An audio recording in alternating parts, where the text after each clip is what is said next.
Channel में ले रहे हैं टॉपिक। पहला है आपका ऑटोफिल कमांड, दूसरा है आपका short and filter command. Autofill command क्या काम में ली जाती है? आपने कोई भी डेटा या फाइल के अंदर कोई डेटा या मैटर आपने रिकॉर्ड किया है, एंटर किया है, उस डेटा और रिकॉर्ड को आप बिना टाइप किए एक से ज़्यादा सेल्स के अंदर फिल करने या भरने के लिए क्या करोगे?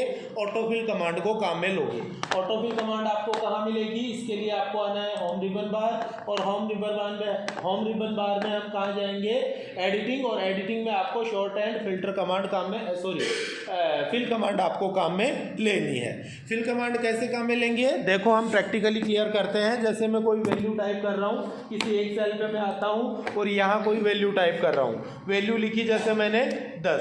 अब इस जो 10 है, इस 10 को हम क्या करना चाह रहे हैं? प्रॉपर वे में नीचे अगले 5 सेल्स के अंदर टाइप करना चाहते हैं या लिखना चाहते हैं। तो उसके लिए आपको क्या करना है? सबसे पहले इस 10 को सेलेक्ट करना है, और 10 के साथ आप नीचे के एक्स्ट्रा सेल्स जिनके अंदर आप क्या करना चाह रहे हो, इस 10 या इस वैल्यू को लिखना चाह रहे हो, उन सेल्स को सेलेक्ट कर लोगे।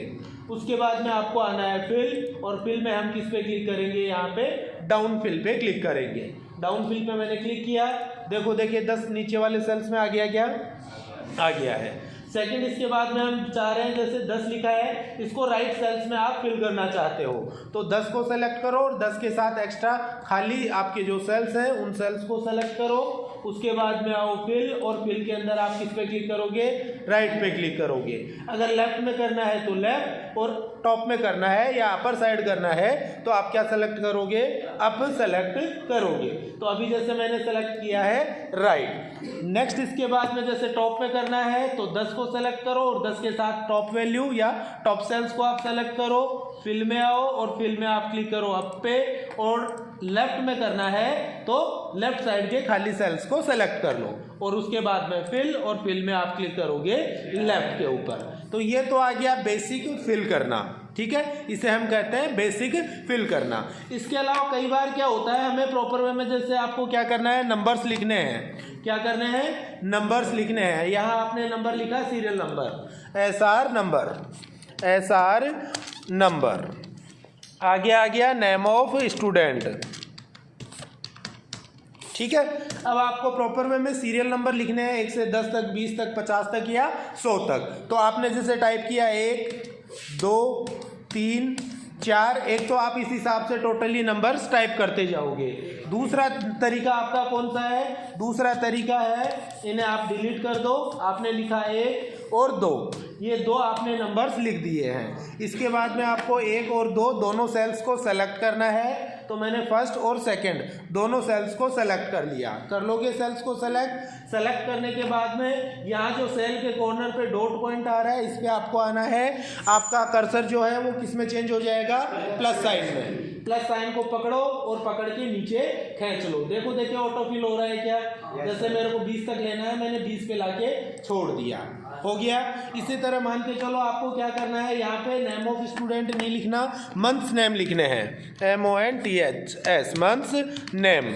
मेरे को मंथ्स नेम लिखने हैं। फर्स्ट में लिख देता हूँ जनवरी, JANUARY, सही है क्या स्पेलिंग? जनवरी मैंने टाइप कर दिया। वही जनवरी के ऊपर आओ, कॉर्नर पे आओ, डॉट पॉइंट पे प्लस साइन चेंज हो जाएगा कर्सर, और पकड़ के खींचो। इसे हम बोलते हैं ड्रैग करना। क्या कहते हैं इसे? ड्रैग करना। मैंने ड्रैग किया तो देखिए आ गया क्या? जनवरी, फरवरी, मार्च, अप्रैल, मई, आ गया ना। इसी तरह से आपको जैसे मान के चलो वीक्स नेम लिखने हैं, WEEK वीक्स नेम, ओके। अब वीक्स नेम में लिख रहा हूँ। सबसे पहला जैसे मैंने ले लिया संडे, ठीक है। अब मंडे, ट्यूसडे आगे आपको लिखने की जरूरत नहीं है, वही डॉट पॉइंट पे आओ, पकड़ के खींच लो। देखिए आ गया क्या? ये आ गए आपके वीक्स नेम। इसे हम क्या कहते हैं? ऑटोफिल करना। यहाँ आपको ध्यान देना है, जैसे मैंने लिखा है यहाँ पे 4, और दूसरी संख्या मैंने जैसे टाइप की है 8। 2 संख्याएं आपके पास लिखी हुई है, पहली संख्या है 4 और दूसरी संख्या है 8। इनको अगर आप पकड़ के खींचते हो ऑटोफिल में, तो ये यहाँ आपको ध्यान देना है, गैप कितना दिया है हमने? 4 का गैप दिया है। तो कंप्यूटर ऑटोमेटिकली 4 का गैप मेंटेन करेगा और लिखता जाएगा। देखिए मेंटेन कर रहा है, क्या कर रहा है ना। ये सब किस में आते हैं? ऑटोफिल के अंतर्गत आते हैं। किस में आते हैं? ऑटोफिल। जैसे आप डेट लिखते हो, आपको जैसे जरूरत पड़ गई, जैसे डेट वाइज DATE, डेट आप लिख रहे हो, तो आज जैसे डेट कितनी हो गई, 9 तारीख। कंप्यूटर में हमेशा पहले महीना फिर तारीख और बाद में साल लिखेंगे। तो पहला महीना दे दिया, 9 तारीख दे दी है और 2023 मैंने टाइप कर दिया। देखो आ गई क्या डेट, आ गई। अब वही डॉट पॉइंट से पकड़ो और खींच लो, ठीक है। यहाँ थोड़ा सा ध्यान देना है, मैंने जैसे डेट को इंसर्ट कर दी परंतु वो डेट अपने को दिखा नहीं रहा, वहाँ अपने को क्या दिखा रहा है, हैशटैग आपका बना हुआ आ रहा है। हैशटैग कब बना हुआ आता है, जब सेल की चौड़ाई कम होती है और उसमें लिखा हुआ टेक्स्ट ज़्यादा बड़ा होता है, तो ऐसे में क्या आ जाएगा, उसकी जगह हैशटैग आ जाएगा। तो ये कॉलम कौन सा आपका, एम कॉलम है ना, कौन सा कॉलम है, एम कॉलम है। तो एम कॉलम की अपने को चौड़ाई क्या करनी पड़ेगी, बढ़ानी पड़ेगी। जैसे मैंने कॉलम की चौड़ाई बढ़ाई, देखो देखिए सही आ गया है, क्या आपके सामने आ गया ना डेट, ठीक है। तो इस हिसाब से फिल कमांड की सहायता से आप क्या करोगे, आवश्यकता अनुसार डेटा को ऑटो फिल कर सकते हो कम समय में। किसमें, कम समय में। इसके बाद में नेक्स्ट हम बात करेंगे फिल के बाद में क्लियर की। क्लियर में कमांड्स मिल रही है अपने को, clear all, clear comment, clear content, clear for अपने कमेंट्स और क्लियर हाइपरलिंक्स, 4-5 कमांड मिल रही है। क्लियर ऑल मीन्स जैसे मान के चलो आपने ये कोई डेटा बनाया है, डेटा को सेलेक्ट किया, इसमें आपने क्या कर दिया, जैसे फॉन्ट कलर डाल दिया है, बोल्ड कर दिया है, फॉन्ट की साइज को बड़ा कर दिया, ठीक है। ये कोई छोटी मोटी सेटिंग्स की है आप लोगों ने, ठीक है, छोटी मोटी फॉर्मेटिंग हमने कर दी हमने छोटी मोटी फॉर्मेटिंग। अब फॉर्मेटिंग करने के बाद में मैंने जैसे टोटल डेटा को सेलेक्ट किया, क्लियर में आता हूँ। क्लियर में क्लियर ऑल का मतलब तो क्या है, आपने जो टेक्स्ट सेलेक्ट किया है और टेक्स्ट में जो फॉर्मेटिंग है दोनों को हटा दिया जाएगा। जैसे कई बार आप लोगों के सामने समस्या आई है कि मैंने जैसे ये वैल्यू लिखी है, इसे मैंने सेलेक्ट कर लिया, नंबर में आया और इसे मैंने परसेंट वैल्यू दिखा दी। क्या दिखा दी, परसेंट वैल्यू दिखा दी। अब जैसे मैंने ये 4 को या 400 को डिलीट कर दिया ना, डिलीट करके और दोबारा जैसे मैं यहाँ लिख रहा हूँ 5 और मैंने एंटर दिया, तो देखो ऑटोमेटिकली परसेंट का चिन्ह आ रहा है, क्या आ रहा है ना। यानी मैटर तो आपने हटा दिया मगर उस सेल में जो फॉर्मेटिंग आपने लगा रखी है वो फॉर्मेटिंग आपने नहीं हटाई। तो फॉर्मेटिंग अगर आपको हटानी है तो फॉर्मेटिंग हटाने के लिए आप सेल्स को सेलेक्ट करोगे, सेल्स को सेलेक्ट करके क्लियर में आओ और क्लियर में किस पे क्लिक करोगे, क्लियर फॉर्मेट्स पे आपको क्लिक करना है। मैंने क्लिक किया क्लियर फॉर्मेट्स पे, देखो देखिए आपका टेक्स्ट नॉर्मली रह गया है, क्या टेक्स्ट रह गया, परंतु उसमें जो स्टाइल डिज़ाइन या फॉर्मेटिंग लगाई थी उसे हटा दिया गया है। अगर आपको टेक्स्ट को हटाना है, मैं कंट्रोल जेड कर रहा हूँ वापस। अभी आपने जैसे ये जो सेल्स हैं इन सेल्स को सेलेक्ट कर रखा है, अभी अपने को सिर्फ टेक्स्ट हटाना है, फॉर्मेटिंग को नहीं हटाना है। तो ऐसे में आप क्या करोगे, क्लियर में आओगे और क्लियर में आपको किसको हटाना है, कंटेंट्स को हटाना है, ठीक है ना।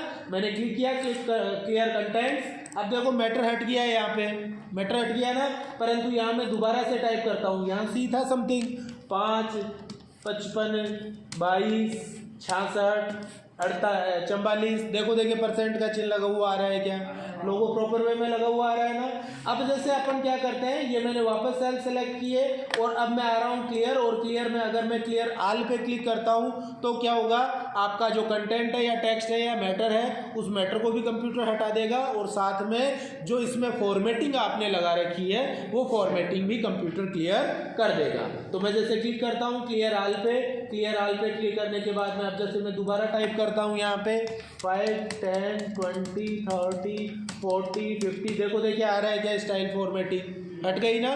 तो यहाँ आपको ध्यान रखना है, क्लियर जो करोगे वो 3 प्रकार से होगा।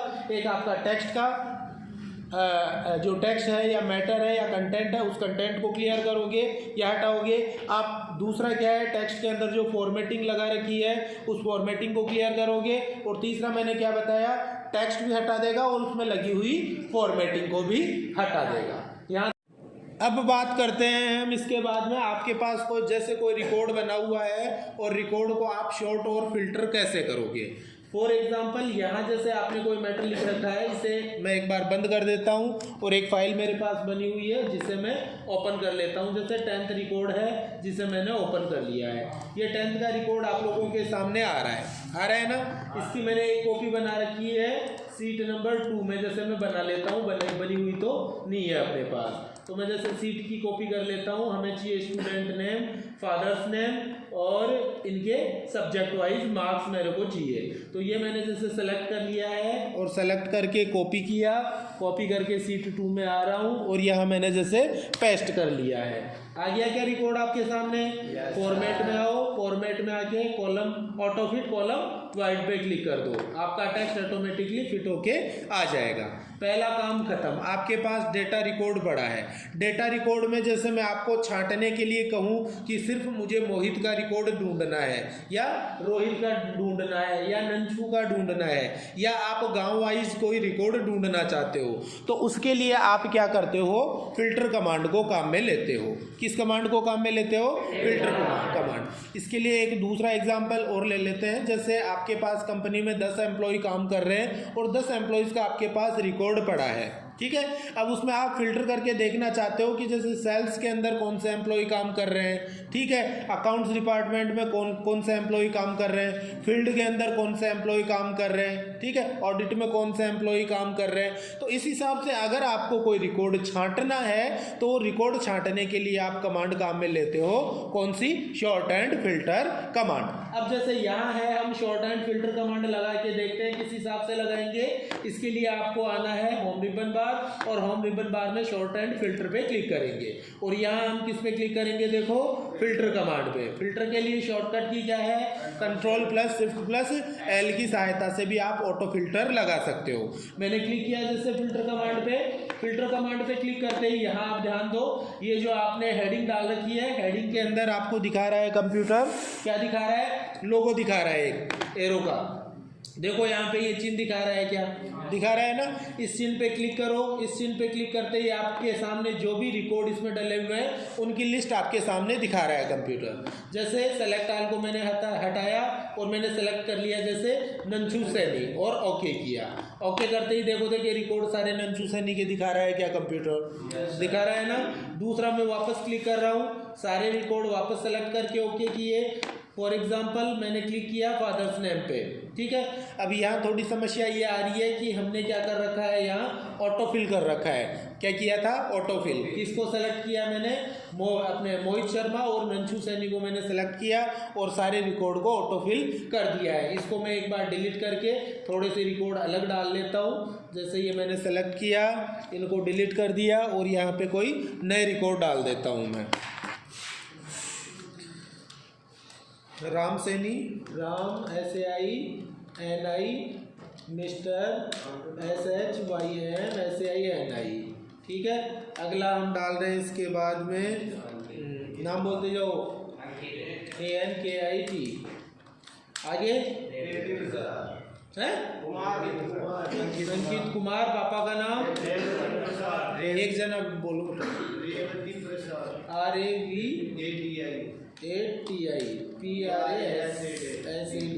Next AMIT KUMAR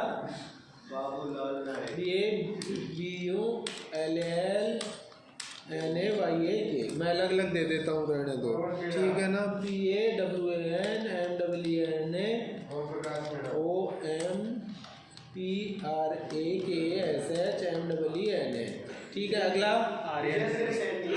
BIJENDRASAINI, mister KLU Ram Saini. ये जैसे रिकॉर्ड्स हमने डाल दिए हैं। 5-7 रिकॉर्ड आपके सामने है। एक्स्ट्रा रिकॉर्ड्स को मैं सेलेक्ट कर रहा हूँ और सेलेक्ट करके डिलीट कर देता हूँ। ये जैसे मैंने डिलीट कर दिए, हो गए डिलीट। अभी मैं क्या कर रहा हूँ, स्टूडेंट नेम पे आ रहा हूँ। यहाँ सारे स्टूडेंट्स के नाम देखो यहाँ दिखा रहा है, मैंने हटाया। इनमें मेरे को जैसे देखना है, मान लो विजेंद्र सैनी का रिकॉर्ड, मैंने सेलेक्ट किया विजेंद्र सैनी को और ओके किया। ओके करते ही देखो ओनली विजेंद्र सैनी का रिकॉर्ड आपको दिखा रहा है, क्या सिंगल रिकॉर्ड आ गया ना। इसी हिसाब से मान के चलो अपने को, इससे मैंने हटा दिया, सारा ले लिया। यहाँ हम क्या करते हैं, जैसे अंकित कुमार के और दूसरा अपन ले लेते हैं, जैसे एक रिकॉर्ड और दे दिया KLU कालू कुमार के, ये इन दोनों के पापा का नाम जैसे मैं सेम कर देता हूँ, ठीक है, अंकित कुमार के और कालू कुमार के, कॉपी किया और पेस्ट कर दिया है। आगे का डेटा जैसे सेम ले लिया मैंने, कॉपी किया और पेस्ट कर दिया है। यहाँ मैंने एक नाम एक्स्ट्रा इसलिए लिया है कि अब हम जैसे फादर्स नेम के हिसाब से देखते हैं। फादर्स नेम में मैंने सारे हटा दिए, पापा का नाम क्या है बेटा, कहाँ से, यही है क्या, ये मैंने सेलेक्ट किया और ओके किया। अब देखो रेवती प्रसाद का रिकॉर्ड आ गया है, यहाँ देखो दोनों बच्चों के नाम आ गए, क्या आ गए ना। यानी कि आप क्या करते हो, आपके पास हजारों का रिकॉर्ड पड़ा है, हजारों एम्प्लॉय हो सकते हैं, हजारों स्टूडेंट हो सकते हैं, तो उसमें से कुछ एक का छांटना हो। जैसे अपने को श्री माधोपुर के बच्चे छांटने हैं, अपने पास 1000 बच्चों के रिकॉर्ड हैं, उनमें से सिर्फ श्री माधोपुर तहसील के छांटने हैं, या झुंझुनू के छांटने हैं, ठीक है, या उदयपुरवाटी के छांटने हैं, या जयपुर के छांटने हैं, ठीक है। तो ऐसे में हम क्या करेंगे, short and filter command, short and filter में फिल्टर कमांड की सहायता से क्या कर सकते हैं, अपने रिकॉर्ड्स को फिल्टर कर सकते हैं और आवश्यकता अनुसार रिकॉर्ड्स को देख सकते हैं। इसके अलावा एक कमांड और बच रही है इसमें, वो है शॉर्ट कमांड। शॉर्ट कमांड को हम क्या काम में लेते हैं, शॉर्ट का मतलब मैं पहले बता चुका हूं आपको कि आपके पास जो भी सेल्स में वैल्यू है उसको क्रम से व्यवस्थित करते हो। क्या काम में लेते हो, क्रम से व्यवस्थित करते हो। उससे पहले मैं एक बार फिल्टर को हटा देता हूं। मैंने यहाँ ऊपर हेडिंग्स पे क्लिक किया, शॉर्ट एंड फिल्टर में आ रहा हूँ और मैंने क्लियर पे क्लिक कर दिया। देखो फिल्टर हट गया, क्या टोटली हट गया ना, वापस नॉर्मल आ गया। फिर इसके बाद में वापस शॉर्ट एंड फिल्टर पे आओ और फिल्टर बटन पे क्लिक करो और फिल्ट्रेशन को हटा दो। देखो देखिए हट गया, क्या फिल्टर कमांड हट गया ना। अभी जैसे वापस मैंने क्या किया, जैसे ये कोई रिकॉर्ड है, इनको मैंने कॉपी कर लिया और एक नई सीट में आके यहाँ जैसे पेस्ट कर दिया है। आ रहे हैं बच्चों के नाम, बच्चों के नाम तो आ रहे हैं, मगर यहाँ ध्यान दो, थोड़ा सा ध्यान अपने को क्या देना है कि ये जो बच्चों के नाम आ रहे हैं ये अल्फाबेटिक क्रम में नहीं आ रहे। किसमें नहीं आ रहे, अल्फाबेटिक क्रम में नहीं आ रहे। तो इनको अल्फाबेटिक क्रम में अपन व्यवस्थित कैसे करेंगे, इसके लिए इन्हें सेलेक्ट करो। सेलेक्ट करने के बाद में आपको आना है शॉर्ट कमांड पे और शॉर्ट में आके हम किस पे क्लिक करेंगे, या तो शॉर्ट असेंडिंग या फिर शॉर्ट डिसेंडिंग पे क्लिक करेंगे। शॉर्ट असेंडिंग मीन्स बढ़ता क्रम, इट मीन्स पहले ए वाले आएंगे, फिर बी वाले, फिर सी वाले, फिर डी वाले, प्रॉपर वे में चलते रहेंगे। और डिसेंडिंग यानी घटता क्रम, जेड से ए की तरफ या उल्टा क्रम भी हम कह सकते हैं। मैंने क्लिक किया जैसे इसमें शॉर्ट असेंडिंग पे, देखो देखिए पहले ए से आ रहे हैं, क्या KMNPR और V आपके सामने आ गया।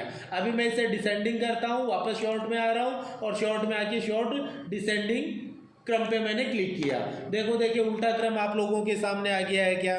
तो ऐसे में हम क्या करेंगे, शॉर्ट कमांड काम में लेंगे। अभी सीट 2 में मैं आ जाता हूँ। यहाँ जैसे हम शॉर्टिंग लगाते हैं स्टूडेंट नेम के हिसाब से, ठीक है। शॉर्ट एंड फिल्टर पे आओ, कस्टम शॉर्ट पे क्लिक करो। क्लिक किया कस्टम शॉर्ट पे, शॉर्ट कमांड का डायलॉग बॉक्स आ गया। शॉर्ट बाई, शॉर्ट किसे कर रहे हो, स्टूडेंट के नेम को कर रहे हैं अपन, ठीक है। Sort by student name, sort on values, complete values के अंदर हम करेंगे। ऑर्डर आपको देना है असेंडिंग या डिसेंडिंग। असेंडिंग का मतलब बढ़ता क्रम पहले बता चुका हूँ, और डिसेंडिंग यानी घटता क्रम। तो मैंने जैसे असेंडिंग कर लिया और ओके कर दिया। ओके करते ही देखो पहले अंकित का रिकॉर्ड आ रहा है, क्या, ठीक है, फिर अमित का आ रहा है, सॉरी, फिर अंकित का आ रहा है, फिर कालू का आ रहा है, फिर मोहित का आ रहा है, फिर नंशू का, फिर पवन का आ रहा है, फिर अपने क्या आ रहा है, राम सैनी का आ गया, फिर विजेंद्र सैनी का आ गया। देखो देखिए आ गए क्या, सही से प्रॉपर वे में आ गए ना। तो ऐसे में आप क्या करोगे, कंप्लीट रिकॉर्ड को भी शॉर्टिंग कर सकते हो असेंडिंग या डिसेंडिंग क्रम में। इसमें